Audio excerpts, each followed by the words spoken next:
What's up kat pamilya, kat tropa? Once again, this is Kapit TV, and for today's video ay meron tayong bagong pusa na nakuha sa labas dahil ito po ay may sakit at ito po ay aking nadaanan from work. Ayan, kung mapapansin nyo po sa larawan siya, yan po yung pusang aking pinupunasan ngayon.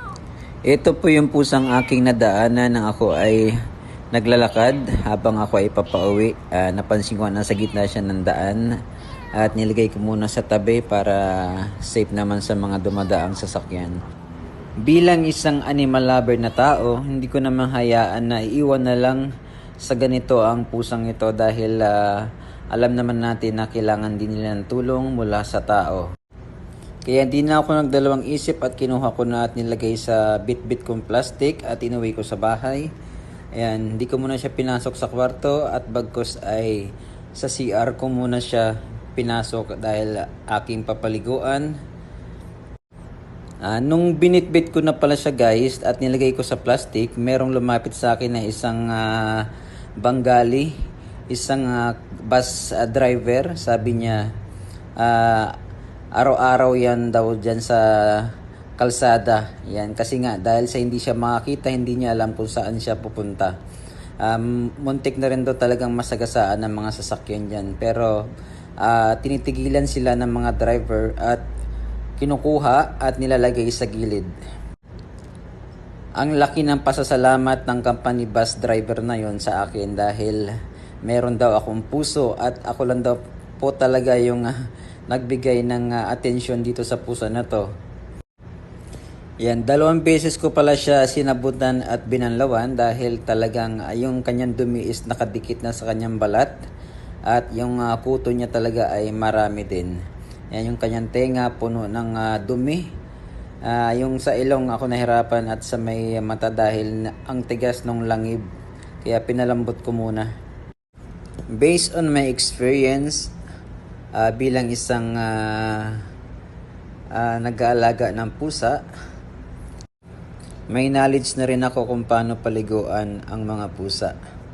Dahil sa Pilipinas pa lang ako ay nag-aalaga na rin ng aso. So parang same lang yan ng pagpapaligo sa kanila. At yan na nga guys, marapit na ako matapos dahil binabanlawan ko na siya.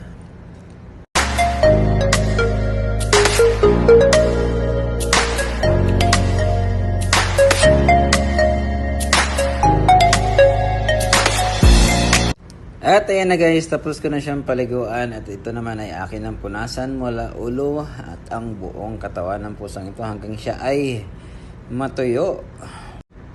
At nakakatuwa lang din dahil ang pusang ito ay hindi nagreklamo, hindi siya umaalma. Yan, umaayon lang din siya kung anong gagawin ko sa kanya mula ng akin siya ay paliguan. Hindi siya ganoon pasaway syempre dahil nga siguro ay may dinadamdam.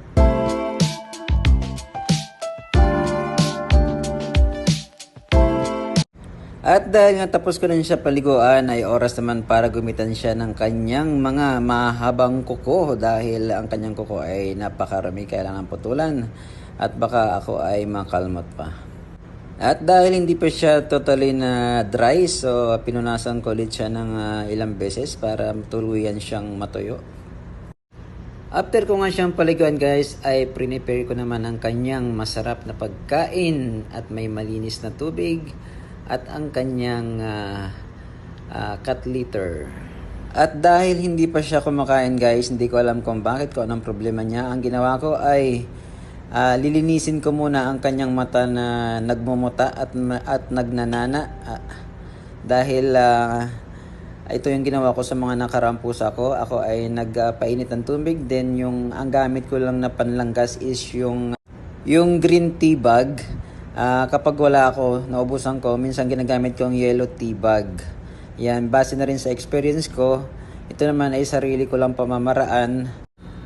At ang pamamaraan ko nito guys ay nai-apply ko na rin sa mga past na pusa ko na nagkaroon din ng same case. Tulad nito ang pamamaga ng mata, pagluluha at pagkakaroon ng langib sa gilid ng mga mata. Alright, once again, this is Kapit TV, ang inyong katropa kat familia. Thank you so much for your watching, guys, and for your love and support. Sa mga hindi pa naka-follow ng aking Facebook page, just follow. Thank you so much.